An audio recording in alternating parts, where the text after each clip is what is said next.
Monday the 29th of September. I leave home about 6:30 in the morning. At the time I leave home, said I'm on my way to Makatu. At 7:30, I'm heading off to the Plate Island. And therefore dive for some quays and some kinnis. And I've been at there for diving for about 45 minutes.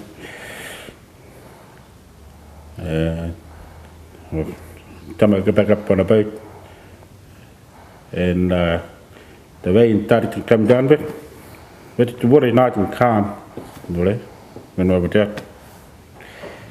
And when I left the island, about 10 minutes away from the island, Plate Island, I went out again. And I've been down, pull the plug out, and put it on the full one. When I look up, I got find no lane. And I keep driving and driving on my boat. Start heading to the north on my compass. The compass going all over the place. Didn't know where I'm going. And I keep going. I don't know how long, about 20 or half an hour. Another gate went out. Sophie, when did you realise back here on land that there was something wrong?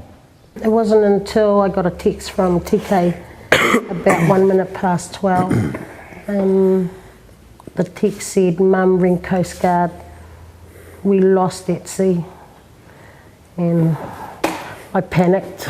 I didn't know whether, I was hoping it would be a hoax, just a joke that he was playing. A joke he would have got. But yeah, I was actually hoping it was a joke, that he was just playing around. TK, were you scared? I was scared when we first knew that we were stuck out there, and when it got dark. But yeah, wasn't really that worried, because when if me and my dad died, I knew that we'd see each other again in heaven with my family and friends. I started panicking, and then I rang Mark's house, and Jan was at the shop at the time, so I left a message with her eldest son Taylor to ring me back at my house as soon as possible.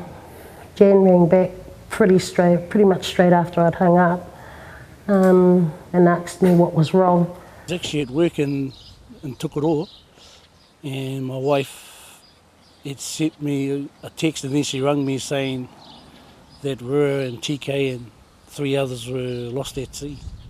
What went through your mind? And I was in shock. All I wanted to do was get home, get back to Rotorua, because I knew Sophie would be beside herself. And I told her, and then at that time I was crying, and yeah, I didn't really know what to think at that time.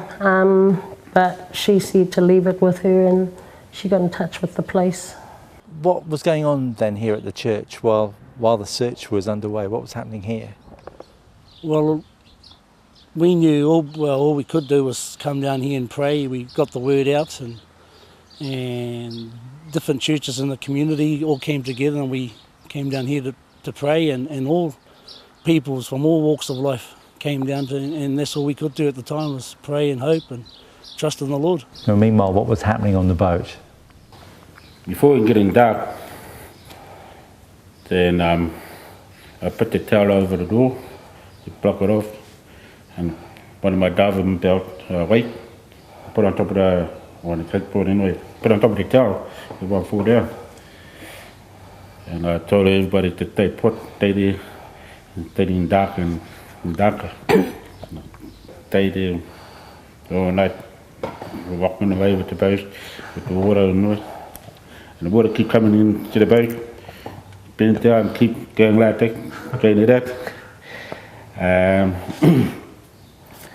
And I keep going through the night, about 10 o'clock. And I had to pray the Lord. And I did the Lord, we want to come home. So, Sophie, back on shore, did your faith make a difference to what was going on? Yeah, we prayed a lot, and kept praying. That's all we could do, was just pray for their safety.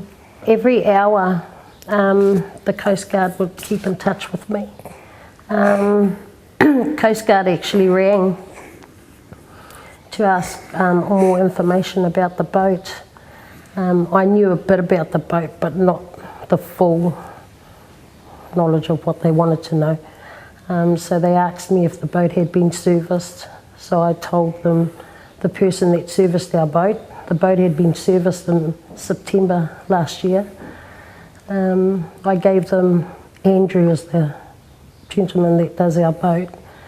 And when, unbeknown to me at that time, when the Coast Guards and the police were talking to Andrew, Andrew said that there was no way that the boat could take that size of waves. So basically, he had no hope for everybody that was on the boat. About before 5 in the morning, early in the morning, 5 o'clock in the morning, every time I pray the Lord, the cloud, I open it up. But I was just looking at trying to look for the bait. All I saw, there's a light up in the air. One of the prayers we prayed were that God will send a star over the boat and shine over the boat, so it will make it easier for the searchers to find them. Similar to the star that was over Bethlehem, and it shone right where Jesus was born on the stable. Yeah. And of course, in the end, that's what happened. Yeah, exactly what happened. I mean, Rua told us what had happened out there, and he saw the clouds open up and star coming down and just shine straight over the boat. It was just amazing. And started opening it up. And the blue guy, I got a blue guy around and a star, and black around the outer area. And come down to up the boat. It's raining on the outside, but not in the inside.